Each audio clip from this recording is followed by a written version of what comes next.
স্বাগত ডিবিসি সংবাদে। আপনাদের সাথে আছে অর্ঘমিত্র তরফদার। এবার জানাবো খবরে বিস্তারিত। তারুণ্য নির্ভর নতুন বাংলাদেশে বিনিয়োগ করতে চীনা ব্যবসায়ীদের প্রতি আহ্বান জানালেন প্রধান উপদেষ্টা ডক্টর মোহাম্মদ ইউনূস। বেইজিংয়ে বিনিয়োগ সংলাপে তিনি এ আহ্বান জানান। বিনিয়োগ সম্ভাবনার কথা তুলে ধরে আশ্বাস দেন এ সংক্রান্ত যে কোনো সমস্যার দ্রুত সমাধানের। 4 দিনের চীন সফরের তৃতীয় দিন বেইজিংয়ে চীনা বিনিয়োগকারীদের সঙ্গে মত বিনিময় অনুষ্ঠানে অংশ নেন প্রধান উপদেষ্টা ডক্টর মোহাম্মদ ইউনূস। শুরুতেই তুলে ধরেন পরিবর্তিত বাংলাদেশে বিনিয়োগ সম্ভাবনার চিত্র।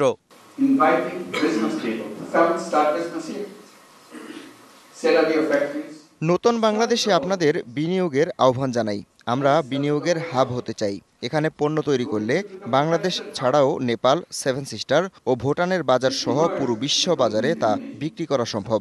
আমাদের তরুণ জনগোষ্ঠীর কোনো কমতি নেই। তারা দ্রুত শিখতে পারে।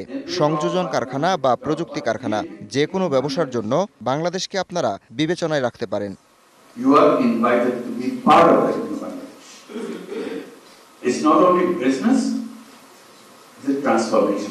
এ সময় বাংলাদেশে বিনিয়োগে নানা জটিলতার কথা জানান চীনা বিনিয়োগকারীরা।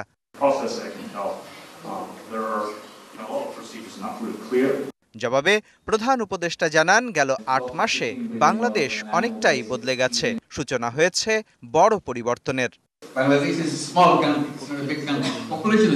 বিনিয়োগ সংক্রান্ত সব সমস্যার দ্রুত সমাধান নিশ্চিত করা হবে। এজন্য তথ্য প্রযুক্তির ব্যবহার বাড়ানো হচ্ছে। 8 মাসে বাংলাদেশে বড় ধরনের পরিবর্তনের সূচনা হয়েছে। এ পরিবর্তনে আপনাদেরও অংশ নেয়ার আহ্বান জানাই। বাংলাদেশে বিনিয়োগ উভয় দেশের জন্যই লাভজনক হবে বলেও জানান doctor Mohammad Yunus. Mustafa Mahbub, DBC news desk. BNP chairperson Begum Khaleda জিয়ার অবস্থা আগের থেকে ভালো আছে। পবিত্র রমজান উপলক্ষে দেশবাসীকে শুভেচ্ছা জানিয়েছেন তিনি। মহান স্বাধীনতা দিবস উপলক্ষে আলোচনা সভা ও ইফতার মাহফিলের আয়োজন করে যুক্তরাজ্য বিএনপি। এতে প্রধান অতিথির বক্তব্যে কথা জানিয়েছে তার ব্যক্তিগত চিকিৎসক AZM জাহিদ হোসেন। বলেন, বেগম খালেদা জিয়া পরিবারের সদস্যদের সংস্পর্শে ও চিকিৎসকদের তত্ত্বাবধানে আগের তুলনায় ভালো আছেন। দেশবাসীর কাছে দোয়া চেয়েছেন তিনি। এ সময় যুক্তরাজ্য বিএনপির সভাপতি MM মালিক বলেন, জনগণের ভোটাধিকার আদায়ের লড়াই ও গণতন্ত্রকামী মানুষকে নেতৃত্ব দিতে দ্রুতই দেশে ফিরবেন তারেক রহমান। এই যাত্রায় ট্রেনে কিছুটা চাপ থাকলেও স্বস্তিতে বাড়ি ফিরছেন মানুষ। তেমন ভিড় নেই রাজধানীর বাস টার্মিনালে। শুক্রবার সকাল থেকে কমলাপুর স্টেশনে দেখা গেছে যাত্রীদের ভিড়। তবে স্বস্তি নিয়ে গ্রামের বাড়ি ফিরছে মানুষ। কাউন্টারে নেই 25% রাখা স্ট্যান্ডিং টিকিট, তাই বিনা টিকিটে ভ্রমণ করছেন কেউ কেউ। এখন পর্যন্ত ট্রেনে নির্ধারিত সময়ে ছেড়ে গেছে কমলাপুর থেকে। এদিকে রাজধানীর বাস টার্মিনালে নেই তেমন ভিড়, তবে মহাসড়কে চাপ থাকায় বাস আসতে দেরি হচ্ছে। তবে বাড়তি ভাড়া নেওয়ার অভিযোগ না থাকলেও আইনশৃঙ্খলা বাহিনীদের তৎপরতা বাড়ানোর দাবি যাত্রীদের।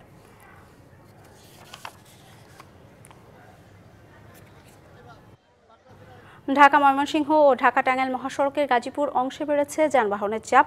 কোথাও কোথাও আছে যানজটের ভোগান্তি। বিস্তারিত জানাচ্ছেন সহকর্মী মাহমুদা শিকদার। গাজীপুরে ঢাকা টাঙ্গাইল এবং ঢাকা ময়মনসিংহ মহাসড়ক এই দুটি সারা বছরই ব্যস্ত থাকে।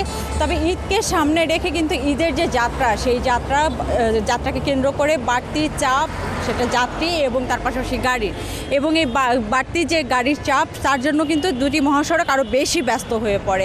আমি এখন আছি গাজীপুরের অন্যতম গুরুত্বপূর্ণ একটি জায়গা, সেটি হলো চান্দনা চৌরাস্তা। এই চান্দনা চৌরাস্তা ফ্লাইওভারের উপর আপনি দেখতেই পাচ্ছেন এই গাড়িগুলো সব কিন্তু ময়মনসিংহগামী রাস্তায়। ঢাকা থেকে এই গাড়িগুলো ঢুকছে এবং এখান থেকে তারা বের হয়ে যাচ্ছে। এই ঢাকা টাঙ্গাইল মহাসড়কের বিশেষ করে চন্দ্রা যে এলাকাটি আছে, সেই এলাকাতে কিন্তু অল্প একটু জ্যাম আছে। তার কারণ হলো ফ্লাইওভারের উপর থেকে যে গাড়িগুলো নিচের দিকে নামছে, সেই নামার যে জায়গাটি, সেই জায়গাটি আসলে খুবই সরু হওয়ার কারণে দুই দিক থেকে গাড়ি আসছে এবং দুই দিক থেকে গাড়ি আসার কারণে সেখানে একটি চাপের সৃষ্টি হচ্ছে, যার কারণে কিন্তু সেখানে একটু যানজট থেকে যাচ্ছে। এর পাশাপাশি ঢাকা ময়মনসিংহ মহাসড়কের বড়বাড়ি এবং টঙ্গী, তার পাশাপাশি বোটবাজার এবং চান্দনা চৌরাস্তা এলাকাতে কিন্তু গাড়ির চাপ আছে। এবং এই গাড়ির চাপ, যে ঢাকা থেকে প্রচুর পরিমাণে গাড়ি ঢুকছে বিধায় কিন্তু এই চাপটা, এবং এই চাপটাকে সামাল দেওয়ার কারণে কিন্তু ট্রাফিক পুলিশরা প্রায় 3টি লেনে তারা ঢাকা থেকে যে গাড়িগুলো বের হচ্ছে সেই বের হওয়া গাড়িগুলোকে ঢুকতে দিচ্ছে, যাতে করে ঢাকা থেকে বের হতে কোনো ধরনের সমস্যা না হয়, নির্বিঘ্নে যেন তারা ঢাকা থেকে বের হয়ে নারীর টানে তারা যেন বাড়িতে ফিরতে পারে। এবং এর পাশাপাশি যেগুলো ঢাকাগামী যে রাস্তাটি আছে সেখানে কিন্তু মাত্র একটি লেনে গাড়ি চলাচল করছে, যার কারণে এই রাস্তাটিতে কিছুটা গাড়ির যে ধীর চলাচল দেখা যাচ্ছে, কিন্তু খুব বেশি যে সময়ের জন্য দাঁড়িয়ে থাকছে গাড়ি সেরকম কোনো কিছু না। এবং ঢাকা ময়মনসিংহ মহাসড়কের গুরুত্বপূর্ণ যে জায়গাটি সবথেকে এই চান্দনা চৌরাস্তা, এখানে আমরা দেখেছি প্রচুর পরিমাণে গাড়ি যেমন দাঁড়িয়ে আছে, তার পাশাপাশি যাত্রীও আছে। এবং যাত্রীদের কিন্তু একটি অভিযোগ বরাবরই থেকেই যাচ্ছে, সেটি হলো অতিরিক্ত ভাড়া নেওয়ার যে অভিযোগটি। তারা বরাবরই অভিযোগ করছে যে বিভিন্ন গাড়িতে তাদের কাছ থেকে বেশি ভাড়া নেওয়া হচ্ছে। এছাড়া গাজীপুরের যে কলকারখানাগুলো আছে বেশিরভাগ কারখানায় কিন্তু গতকালকে ছুটি হয়ে গেছে। আজকে গত রাতে যে চাপটা ছিল সেই চাপটা সবথেকে বেশি ছিল এই পোশাক শ্রমিকদের চলে যাওয়ার কারণে, এবং আজকে দুপুরের পরে হয়তো আর একটু চাপ পড়তে পারে, তার কারণ হাতে কোনো বেশ কয়েকটি এখনও কারখানা ছুটি হয়নি। এবং এই কারখানাগুলোর ভিতরে আমরা গতকাল পর্যন্ত যে পাওয়া তথ্য তাতে জানতে পেরেছি যে 98% কারখানাগুলোতেই কিন্তু ঈদের যে বেতন সেই বেতন দিয়ে দিচ্ছে, কিন্তু স্যালারি মাত্র 58% গার্মেন্টসে দেওয়া হয়েছিল, তবে সেটি হয়তো বা বেড়েছে। এবং বেশিরভাগ কারখানায় গতকালকে রাতে শেষ শিফটে ডিউটি করে কিন্তু বন্ধ দিয়ে দিচ্ছে। তো এই ছিল গাজীপুরের যে ঢাকা টাঙ্গাইল এবং ঢাকা ময়মনসিংহ মহাসড়কের যে এখন পর্যন্ত পাওয়া স্বস্তিদায়ক যে ঈদ যাত্রা, সেটি সম্পর্কে সর্বশেষ তথ্য। ডিবিসি সংবাদে নিচ্ছে একটি বিরতির, সঙ্গেই থাকুন। ঈদ সামনে রেখে রাজধানী বাজারে কেজিতে 20 টাকা বেড়েছে ব্রয়লার মুরগি এবং সোনালী মুরগির দাম। ব্রয়লার 220 এবং সোনালী বিক্রি হচ্ছে 330 টাকা কেজি। সপ্তাহের ব্যবধানে কেজিতে 5 থেকে 10 টাকা বেড়েছে বেশ কিছু সবজির দাম। মানভেদে প্রতি কেজি বেগুন 80 থেকে 120 টাকা, ঢ্যাঁড়স, করলা, ঝিঙা প্রতি কেজি 100 থেকে 120 টাকা, পটল প্রতি কেজি 80 থেকে 100 টাকা, দেশি শসা 100 টাকা এবং বরবটি 100 থেকে 120 টাকা কেজি বিক্রি হচ্ছে। লেবুর হালি আগের মতোই 100 থেকে 160 টাকা কেজিতে। 20 থেকে 30 টাকা বেড়েছে মাছের দাম। বিক্রেতারা বলছে সরবরাহ সংকটে বেড়েছে সবজি সহ বিভিন্ন পণ্যের দাম। বাজারে কৃত্রিম সংকট তৈরি হচ্ছে কিনা তা খতিয়ে দেখার দাবি ক্রেতার। সারা দেশে শেষ মুহূর্তে জমে উঠেছে ঈদ বাজার। চলছে জমজমাট কেনাবেচা। বাহারি পোশাকের পসরা সাজিয়েছেন দোকানিরা, পছন্দের জামা কাপড় কিনছেন ক্রেতারা। নিরাপত্তা নিশ্চিতে ব্যবস্থা নিয়েছে আইন শৃঙ্খলা বাহিনী। সন্ধ্যার পর থেকে মধ্যরাত পর্যন্ত ক্রেতা সমাগম কক্সবাজারের বিপণী বিতান, মার্কেট ও ফুটপাতে। ভিড় বেড়েছে প্রসাধনী, জুতা ও অলংকারের দোকানে। বাকি দিনগুলোতে বেচাকেনা আরও জমে উঠবে আশা ব্যবসায়ীদের। অন্যান্য বছরের তুলনায় এবছর খুব শান্তিপূর্ণ বেচা বিক্রি হচ্ছে এবং এখন লোক সমাগম বেশি।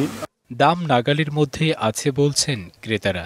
আমার কাছে রিজনেবলই লাগছে, আর মেগা মার্টে তো আমি প্রায় আসি, রিজনেবল দাম পাই বলেই আসি।